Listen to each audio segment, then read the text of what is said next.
Hello, beloved soul friends. Welcome to another Conversations with Kristin.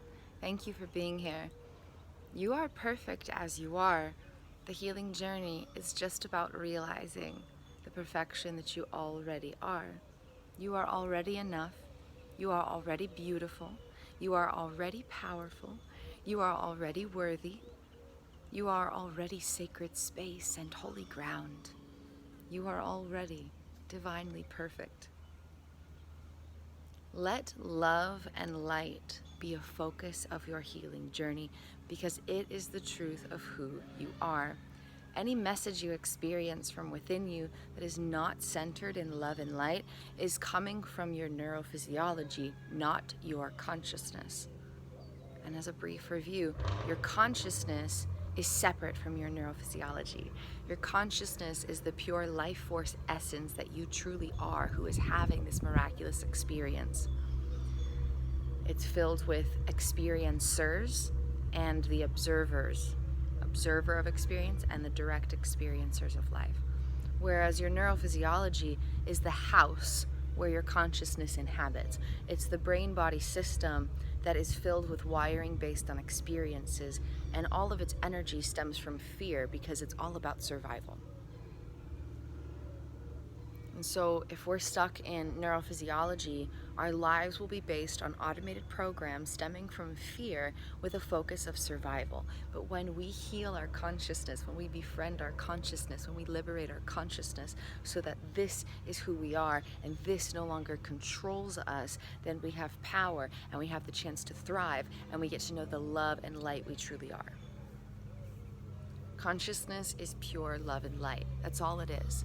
So if you ever experience a worry or a fear or sadness or anger, yes, those are parts of the experience, but they are not a part of who you are. Only messages of love and light are coming from your actual consciousness. Everything else is coming from your neurophysiology, which is wired through experience, does not ever define you, and it can be rewired. This is your experience, not who you are. This is your identity. Your consciousness is your true self. So I really just invite you to center in and focus on planting energies of love and light. What's one thing I can do to bring lightness into my day? What's one thing I can do to love myself today?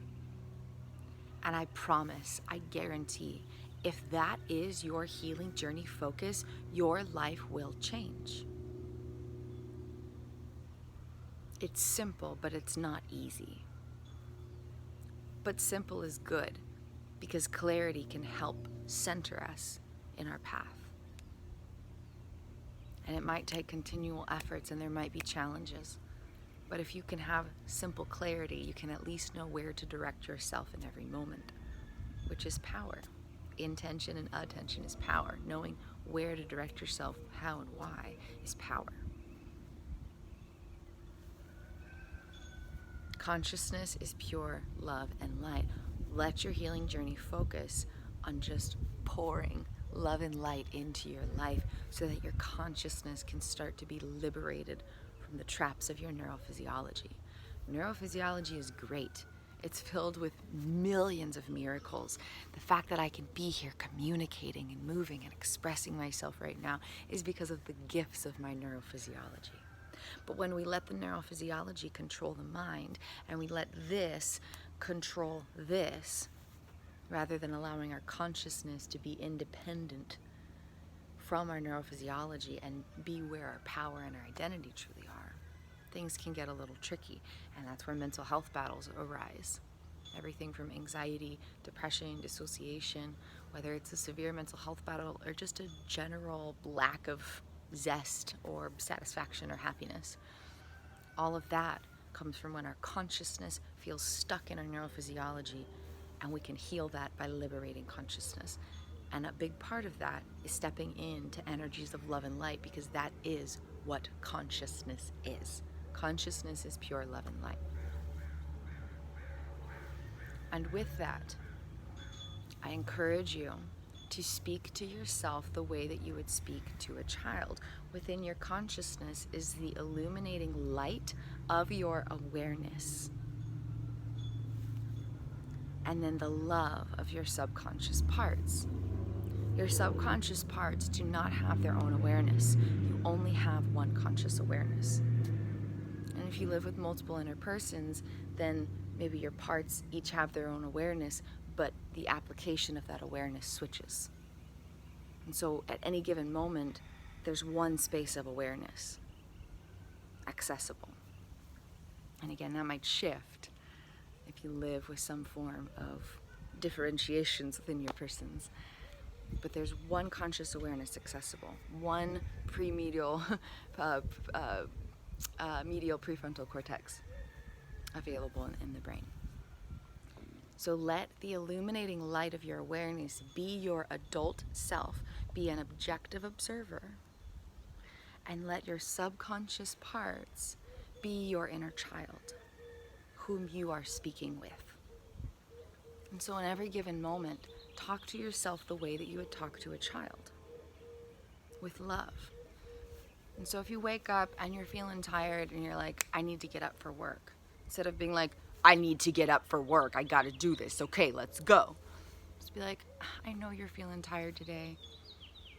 I'm so sorry you're feeling tired, but I believe in you, and I'm here for you, and I'm in this with you, and you're not alone, and you're more than your feelings, and I'm so grateful to have a job, and I'm so proud that I can take care of myself. I'm so proud to have the chance to take care of you. I'm proud of you for taking care of yourself.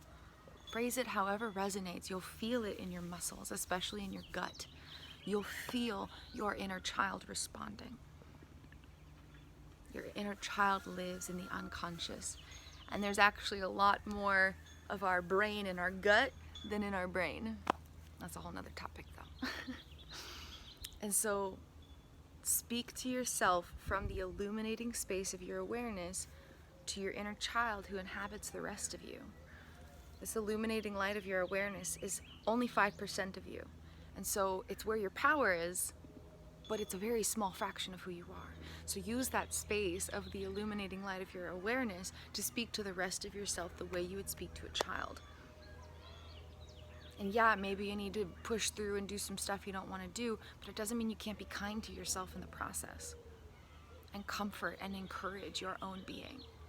Hey, I know this is tough, but you're amazing, and you're strong, and you're courageous, and you've got this, and I'm here for you, and I'm here with you. Be your own cheerleader. Be your own encourager. And you're allowed to shift the pronouns. Let the illuminating light of your awareness be I, and let your inner child be you. I love you, to yourself. I'm here for you, to yourself. I believe in you, to yourself. Allow the illuminating light of your conscious awareness to be your adult self, this grounded space of presence and objective observation and conscious response. And then the rest of you can be connected with the concept of your inner child. Use the space of the illuminating light of your awareness to speak to the rest of yourself, which is most of you, who doesn't have direct, immediate conscious perception in the same way, as if you're speaking to an inner child. Hey, I know you're feeling tired, but you're more than these feelings, and I bet it's going to be a beautiful day because you deserve a beautiful day, and I'm so proud of you, and I'm so grateful to be here with you, and I love you. You know? So, just a little recap. You are consciousness, which is love and light. Anything that's not love and light is not who you are. It's just a message from your neurophysiology, which grows from experience and can always be rewired. Your neurophysiology can be totally different in a year from now if you choose for it to be. Your consciousness is your real self. And your consciousness is the you actually having experience. 5% of your consciousness is direct awareness. 95% of your consciousness is direct experiencers. Speak to the experiencers of yourself as if they are a child, from the illuminating light of your awareness as if that is your adult self. And if you're ever looking for healing journey guidance, I would be honored to connect with you through a consciousness consulting call.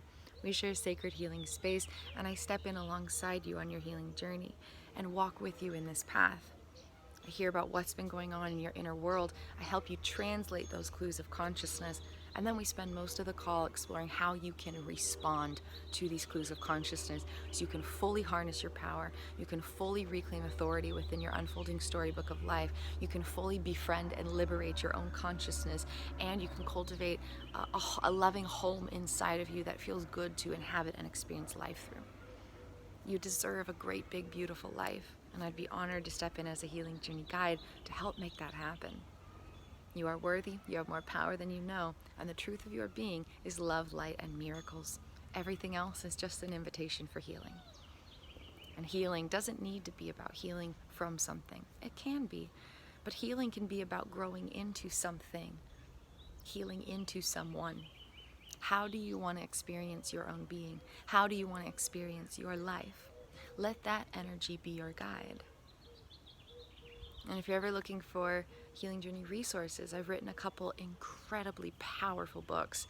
And I also create content on Patreon, and I have some fun merchandise on Teespring. So please feel free to explore my links below.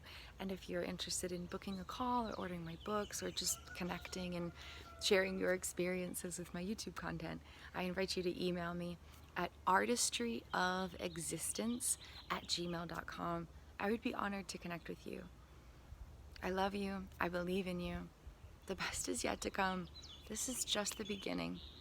Life is a great, big, expansive space of pure magic and infinite potentiality. And you are more than you know. Your consciousness is more than you know.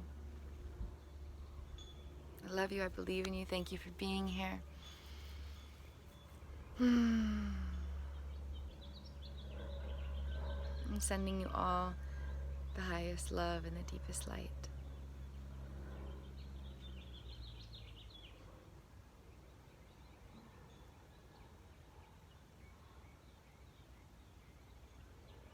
Thank you for being here. I'll see you next time.